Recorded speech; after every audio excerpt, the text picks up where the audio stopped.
नमस्कार, संडे की बड़ी स्टोरी में आपके साथ मैं अदिति त्यागी। तो संडे की बड़ी स्टोरी में हम दिन भर की बड़ी खबरों की बात करेंगे, उनका देश पर, आप पर क्या असर होगा, इस पर चर्चा करेंगे। लेकिन सबसे पहले आपके लिए जानना बहुत जरूरी कि 9 बजे की 3 बड़ी खबरें कौन सी हैं। तो आपको बता दें, चीन पर अमेरिकी अखबार का बड़ा खुलासा। आपके लिए इस खुलासे को सुनना बहुत ज्यादा जरूरी। इस खुलासे के मुताबिक गलवान में मारे गए थे चीन के 60 से अधिक सैनिक। जी हां, ये दावा किया जा रहा है कि गलवान में चीन के 60 से ज्यादा सैनिक मारे गए थे। जरा सोचिए, चीन अपने इन सैनिकों का नंबर बताने से लगातार बचता आया है। दिन की दूसरी बड़ी खबर, कंगना रनौत आज राज्यपाल से मिलने के लिए राजभवन पहुंची और मुंबई में दफ्तर तोड़ने पर बीएमसी की कार्रवाई की शिकायत उन्होंने राज्यपाल से की। साथ ही उन्होंने भरोसा जताया।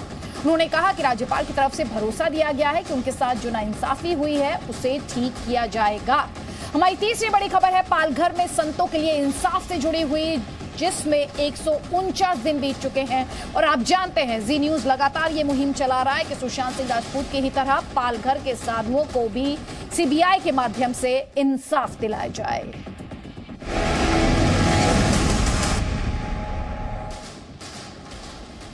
संडे की बड़ी स्टोरी में सबसे पहले बात, जैसा कि हमने आपको बताया, चीन की करेंगे और चीन पर आज होंगे 2 बड़े खुलासे। चीन पर पहला खुलासा हुआ एक सैटेलाइट तस्वीर के माध्यम से। दरअसल इस सैटेलाइट तस्वीर से पता चला है कि पूर्वी लद्दाख के स्पांगुर गैप में भारतीय सेना टॉप पर बैठी है, जबकि चीन की सेना कैंप है वो नीचे। दोनों सैनिकों के बीच, यानी चीन और भारत के सैनिकों के बीच की दूरी की बात की जाए तो सिर्फ 700 मीटर। जी हां, सिर्फ 700 मीटर की दूरी। चीन के सैनिक भारत की सेना के निशाने पर। इस 700 मीटर की दूरी का मतलब आप समझिए, भारत टॉप पर, चीन के कैंप नीचे। जाहिर तौर पर एक एडवांटेजियस पोजीशन भारतीय सेना के पास। और बड़ी बात यह कि ये सब तस्वीरें जिनका जिक्र मैं यहां पर कर रही हूं, सोशल मीडिया पर, चीन के सोशल मीडिया पर तेजी से वायरल हो रही हैं। और इन तस्वीरों ने, इन सैटेलाइट तस्वीरों ने चीन की नींद उड़ा रखी।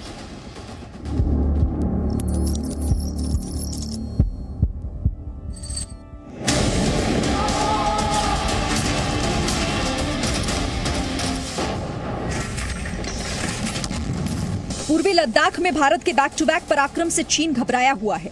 चीन के सैनिकों में दहशत है और अब तो बाकायदा चीन के लोग भी जान चुके हैं कि पूर्वी लद्दाख में एलएसी पर चीन के सैनिक भारत के सैनिकों के आगे कहीं भी नहीं टिकते।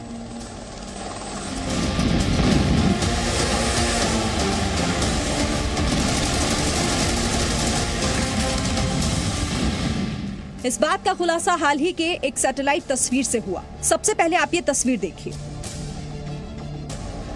इस सैटेलाइट तस्वीर में एलएसी पर स्पांगुर गैप की रणनीतिक स्थिति साफ दिख रही है। भारतीय सैनिक स्पांगुर गैप में टॉप पर बैठे हैं, ये देखिए, ठीक यहाँ पर, जबकि चीन की सेना के कैंप यहाँ ठीक नीचे हैं। अब दोनों देश के सैनिकों के बीच की दूरी समझिए। यहाँ टॉप पर भारतीय सेना है और इस ऊंचाई से ये दूरी सिर्फ 700 मीटर है। यानी सिर्फ 700 मीटर दूर से भारत के सैनिकों की पूरी नजर चीन के सैनिकों के कैंप पर है और भारतीय सैनिक यहां से जब चाहे तब चीन के सैनिकों को सबक सिखा सकते हैं। अब सुनिए सैटेलाइट तस्वीर की पूरी कहानी। एक ओपन इंटेलिजेंस सोर्स कंपनी के मुताबिक ये सैटेलाइट तस्वीर चीन के सोशल मीडिया पर शेयर की जा रही है। कहा यह जा रहा है कि ये तस्वीरें चीन की सैटेलाइट कंपनी गाओफेन 2 ने खींची हैं। यानी चीन की सेना की पोल खुद चीन के लोग और चीन की कंपनी ही खोल रही है। वैसे चीन के सोशल मीडिया पर इससे पहले भी भारत की पोजीशन की कई तस्वीरें शेयर की जा रही थी।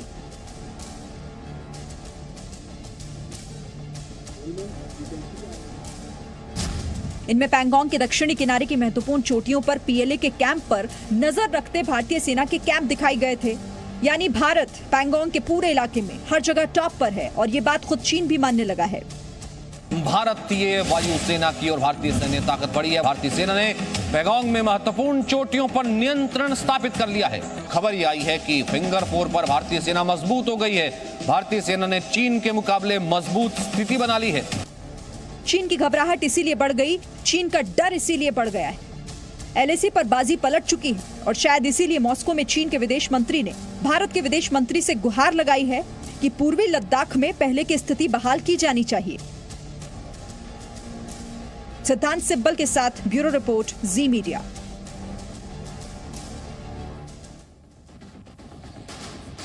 तो जी न्यूज पर हमने आपको बार बार ये बात बताई है कि एलएसी पर तनाव भले ही चीन की तरफ से बढ़ाया जा रहा हो, लेकिन उसकी चिंता इस बात को लेकर है कि हिंदुस्तान इस तनाव के बीच भी टॉप पर है और ये उसके लिए चिंता बढ़ाने वाली खबर है। वहीं संडे की बड़ी स्टोरी में अब बात होगी गलवान की, और गलवान की में चीन की पोल कैसे खुली उसके बारे में आपके लिए जानना जरूरी है। तो चीन आप जानते ही हैं, उसने कभी ये बात नहीं मानी कि गलवान में भारतीय सैनिकों के हाथों चीन के सैनिक मारे गए। गर्दन तोड़ पराक्रम जिसकी तारीफ दुनिया भर में हुई, उससे चीन पस्त हो गया था। अब अमेरिका के अखबार से खुलासा हुआ है कि 15-16 जून की रात गलवान में भारतीय सैनिकों ने चीन के 60 से अधिक सैनिकों को मारा था। तो शी जिनपिंग की सरकार से हमारा सवाल यही है कि गलवान का सच आखिर कब तक छिपाएगा चीन? अपने ही सैनिकों की लाशें चीन कब तक छिपाएगा?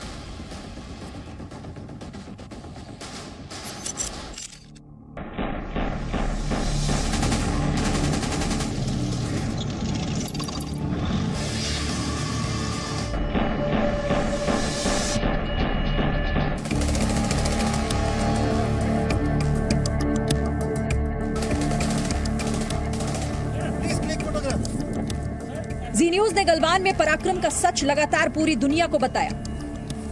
सबसे पहले जी न्यूज ने ही आपको बताया कि 15 से 16 जून की रात गलवान में हमारे 20 सैनिकों ने सर्वोच्च बलिदान दिया। तो हिंसक झड़प में चीन के 45 से 50 सैनिक भी मारे गए। गलवान में भारत और चीन की सेना के बीच हुई हिंसक झड़प की जो एक्सक्लूसिव जानकारियां आज हम आपको देने वाले हैं, वो आपको ये बताएंगी कि कैसे 15 जून की रात भारत के बहादुर जवानों ने न सिर्फ पूरी ताकत के साथ चीन से प्रतिशोध लिया था, बल्कि चीन के 40 से 50 सैनिकों को मारकर और चीन की सेना के एक कर्नल को अपने कब्जे में लेकर चीन के घमंड को चूर चूर कर दिया था। जी न्यूज के इस खुलासे पर अब अमेरिका ने भी अपनी मुहर लगा दी है। अमेरिकी अखबार न्यूज वीक ने खुलासा किया कि 15 जून को गलवान में हुई झड़प में चीन के 60 से ज्यादा सैनिक मारे गए थे। चीन के राष्ट्रपति शी जिनपिंग के निर्देश पर ही मई के महीने में भारतीय क्षेत्र में चीन की सेना ने आक्रामक कदम बढ़ाए थे, लेकिन भारतीय सेना के पराक्रम के आगे चीन की पीपल्स लिबरेशन आर्मी इस साजिश में फेल हो गई। अब ये स्पष्ट हो गया है कि ये जो कार्रवाई उकसाने की हुई थी वो चीन ने एक सोची समझी आक्रमण की नीति बना के की थी। उस वक्त हमारी गुप्तचर एजेंसीज और सेना का आकलन ये था कि चीन के कम से कम 40 से 60 जवान इस संघर्ष में मारे गए हैं। अमेरिकन इंटेलिजेंस एजेंसीज ने और दूसरी खुफिया जो संस्थाएं हैं उनकी जो जानकारी बाहर आ रही है और जिस तरह से अमेरिका के अखबारों में छपा है कि ये संख्या 60 से काफी ज्यादा है। जी न्यूज ने आपको कुछ दिन पहले चीन की एक तस्वीर दिखाई थी। कई कब्रों की ये तस्वीर चीन की सोशल मीडिया पर खूब वायरल हुई थी। चीन के लोगों ने ही इन कब्रों की तस्वीरों को सोशल मीडिया पर वायरल किया था और शी जिनपिंग की सरकार पर गलवान में मारे गए सैनिकों के बारे में जानकारी छिपाने का आरोप लगाया था। हमारे दिवंगत शहीद वीर जवानों के विषय में देश को इस बात का गर्व होगा कि वे मारते मारते मरे हैं। चीन गलवान में मिली हार को सार्वजनिक तौर पर कभी नहीं कबूलेगा, क्योंकि ऐसा करने से कायर चीन की इंटरनेशनल बेइज्जती होगी। और दूसरी बात यह भी कि चीन के सैनिक देश के सैनिक नहीं बल्कि दुनिया में कम्युनिस्ट पार्टी के कार्यकर्ता के तौर पर बदनाम हैं। इसीलिए उन्हें चीन में वो सम्मान नहीं मिलता जैसा भारत में एक शहीद को मिलता है।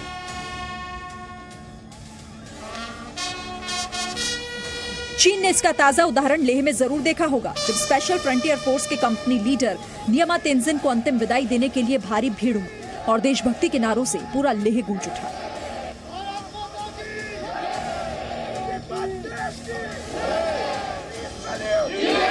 ब्यूरो रिपोर्ट, जी मीडिया।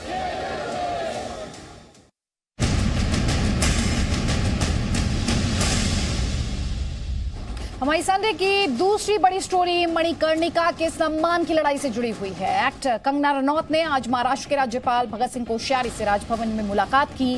कंगना ने राज्यपाल से मिलकर मुंबई में अपना दफ्तर तोड़ने पर बीएमसी की शिकायत की। उधर महाराष्ट्र के मुख्यमंत्री उद्धव ठाकरे ने बयान दिया कि उनकी खामोशी को कमजोरी न समझा जाए और इस सब के बीच सामना में एक बार फिर कंगना के खिलाफ विवादित टिप्पणी की गई। जी न्यूज का सवाल यह है कि महाराष्ट्र सरकार के लिए क्या जरूरी है, उसकी प्राथमिकता क्या है? कंगना से लड़ाई जरूरी है या कोरोना से लड़ना उनके लिए ज्यादा जरूरी है? रनौत और राउत के बीच ये जो संग्राम छिड़ा हुआ है, जिसे आप रनौत वर्सेस राउत भी कह सकते हैं, इसका दी एंड कब होगा या इस पर फुल स्टॉप कब लगेगा?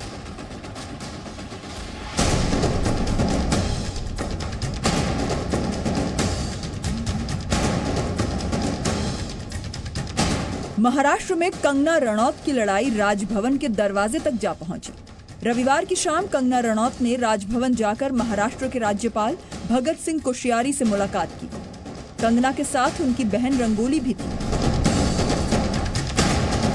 राज्यपाल से मिलने के बाद कंगना ने ट्वीट किया, अभी कुछ देर पहले ही मैंने महाराष्ट्र के राज्यपाल श्री भगत सिंह कोश्यारी जी से खास मुलाकात की। इस दौरान मैंने उन्हें अपनी बात समझा दी और ये भी अनुरोध किया कि मुझे न्याय दिलाया जाए। ये आम नागरिक और विशेष रूप से देश की बेटियों में विश्वास पैदा करेगा। बीएमसी ने कंगना का दफ्तर 9 सितंबर को तोड़ा था। कार्रवाई के 4 दिन बाद कंगना ने राज्यपाल से मिलकर उद्धव सरकार की शिकायत की। महाराष्ट्र के मुख्यमंत्री उद्धव ठाकरे भी रविवार को सामने आए। वीडियो कॉन्फ्रेंसिंग से जनता को संदेश दिया। उद्धव कोरोना पर तो काफी कुछ बोले, लेकिन कंगना का नाम लिए बिना बस इतना कहा कि उनकी चुप्पी को उनकी कमजोरी ना समझा जाए। महाराष्ट्र की जो बदनामी हो रही है उस पर फिर कभी बोलेंगे। तूर्त मी राजकारणाबद्दल काही बोलणार नाही, पण राजकारणाबद्दल आणि एकूणच महाराष्ट्राच्या बदनामीचा जो काही डाव आखला जातोय। कंगना महाराष्ट्र सरकार पर सीधा अटैक कर रही है। शनिवार को कंगना ने सोमनाथ मंदिर की फोटो ट्वीट की थी। सोमनाथ को कितने दरिंदों ने कितनी बार बेरहमी से उजाड़ा, मगर इतिहास गवाह है कि क्रूरता और अन्याय कितने भी शक्तिशाली क्यों न हो, आखिर में जीत भक्ति की ही होती है। हर हर महादेव। उद्धव ठाकरे, तुझे क्या लगता है कि तूने फिल्म माफिया के साथ मिलके मेरा घर तोड़ के मुझसे बहुत बड़ा बदला लिया है? आज मेरा घर टूटा है, कल तेरा घमंड टूटेगा। ये वक्त का पहिया है, याद रखना, हमेशा एक जैसा नहीं रहता।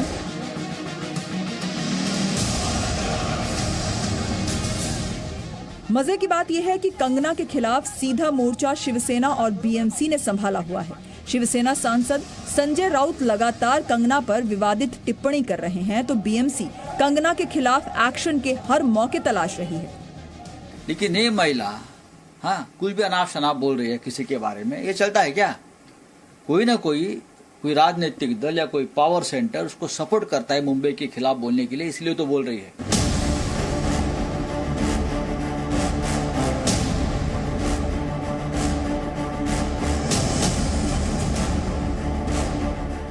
बीएमसी ने कंगना का मणिकर्णिका दफ्तर तोड़े जाने के बाद इस बार मुंबई के खार स्थित कंगना के घर के अंदर किए गए कथित अवैध निर्माण को लेकर नोटिस भेजा है। बीएमसी ने कहा है कि कंगना के दफ्तर के मुकाबले उनके घर में बीएमसी के नियमों का और भी ज्यादा उल्लंघन किया गया है। ऐसे में सवाल उठता है कि क्या अब कंगना के घर पर भी चलेगा बीएमसी का बुलडोजर? कंगना रनौत और संजय राउत के बीच छिड़ा ये संग्राम आखिर कब खत्म होगा? मुंबई से अमित रामसे और अंकुर त्यागी के साथ ब्यूरो रिपोर्ट, जी मीडिया।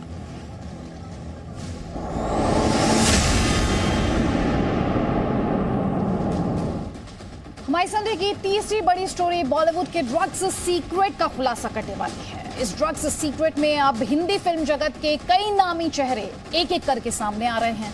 लिस्ट में एक्टर सारा अली खान का नाम भी सामने आ रहा है और एक्टर रकुल प्रीत सिंह का नाम भी शामिल बताया जा रहा है। मुंबई से गोवा तक ड्रग्स के तार जुड़े बताए जा रहे हैं और बॉलीवुड में नशे की दुनिया का कई चेहरे ऐसे हैं जो अब बेनकाब होने लगे हैं।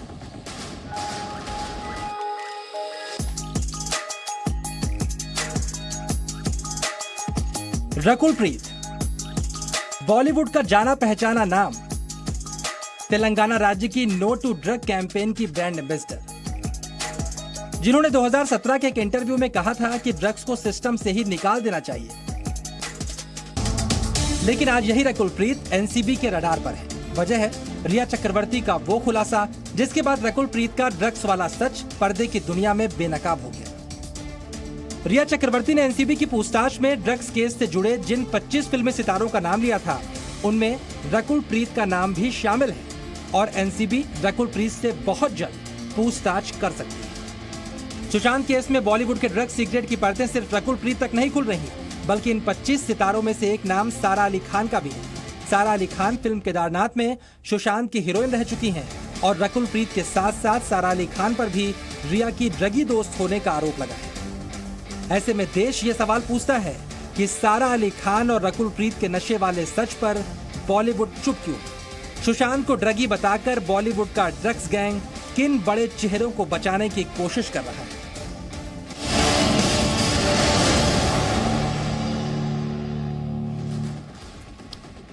संडे की हमारी अगली स्टोरी पालघर में संतों के इंसाफ से जुड़ी हुई है। जी न्यूज की मुहिम यही है कि पालघर में साधु संतों को भी इंसाफ मिले। तो यहां पर आपसे बताना चाहूंगी कि 2 साधुओं की हत्या को कल 150 दिन, जी हां 150 दिन पूरे हो जाएंगे, लेकिन असली गुनहगार अब तक कानून की गिरफ्त से बाहर है।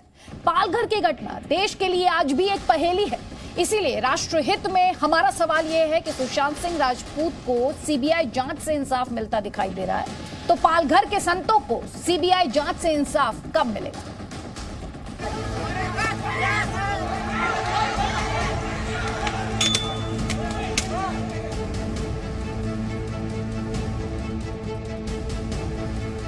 एक तरफ सुशांत, दूसरी तरफ संत। एक मुंबई का मामला, एक पालघर की घटना। सुशांत की मौत 14 जून को हुई। तब से लेकर 92 दिन बीतने को हैं और सीबीआई जांच से कई सवाल एक एक करके सुलझ रहे हैं, जबकि पालघर में संतों की हत्या को सोमवार को 150 दिन हो जाएंगे और अब तक पालघर की हिंसा देश के लिए एक पहेली ही बनी हुई है। इसीलिए जी न्यूज इन दोनों ही मामलों में न्याय की मुहिम को आगे बढ़ाते हुए सवाल पूछता है कि आखिर सुशांत की तरह पालघर के संतों को सीबीआई न्याय कब? भारत देश की पहचान है यहाँ के साधु संत, और हमारे देश के साधु संतों को ही न्याय जब नहीं मिलता तो फिर सोचना पड़ता है कि फिर महाराष्ट्र जैसे राज्य में कानून का राज है कहाँ? नग्नता का प्रदर्शन महाराष्ट्र की पुलिस से लेकर के महाराष्ट्र के गृह मंत्री और मुख्यमंत्री ने किया है। उससे एक बात तो स्पष्ट हो गई कि दाल में काला है, जिसमें सीबीआई अथवा एनआईए की जांच आवश्यक है। समूचा संत समाज पूछ रहा है कि क्या हमें जीने का अधिकार नहीं, और अधिकार है तो कम से कम मृत्यु उपरांत न्याय तो दीजिए। मैं आह्वान करता हूं सनातन जगत से, साधु सन्यासियों से कम उन 2 निर्दोष संतों के लिए अपनी आवाज को मुखर करें। पालघर में क्या कुछ हुआ था आज देश को एक बार फिर जानना चाहिए। 16 अप्रैल 2020 को 2 साधु समेत 3 लोगों की हत्या की गई। पालघर के सिलवास बॉर्डर के पास साधुओं पर हमला हुआ। हमलावरों ने साधुओं की गाड़ी को पलट दिया। पुलिस ने पलटी गाड़ियों से साधुओं को निकाला। साधुओं पर भीड़ ने दोबारा हमला कर दिया। पुलिस के सामने ही दोनों साधुओं और ड्राइवर की पीट कर हत्या की गई। तब से लेकर आज तक 149 दिन होने को हैं और पालघर के संतों को न्याय नहीं मिला। पीड़ित परिवार को अगर कुछ मिला तो जांच के नाम पर सिर्फ खाना पूर्ति। महाराष्ट्र में जो सरकार है, शिवसेना जो कभी सिर्फ सेना हुआ करती थी, इस समय सोनिया सेना हो गई है, जो नहीं जांच में सहयोग कर रही है, न सही जांच हो पाएगा। इसके नाते सरकार से मांग है इसकी सीबीआई जांच हो। जी न्यूज इसीलिए पूछता है सवाल, पुलिस के सामने संतों की मॉब लिंचिंग कैसे? सीआईडी पर परिवार के सवाल, सरकार को भरोसा क्यों? कुछ पुलिसकर्मियों पर कार्रवाई से संतों को न्याय, संतों की हत्या की सीबीआई जांच से इनकार क्यों? ब्यूरो रिपोर्ट, जी मीडिया। जी हाँ, बड़ा सवाल यही है, जब हर कोई सीबीआई जांच की मांग कर रहा है तो महाराष्ट्र सरकार इससे इनकार क्यों कर रही है? Presenting B News app available on Google Play and App Store. Download it now.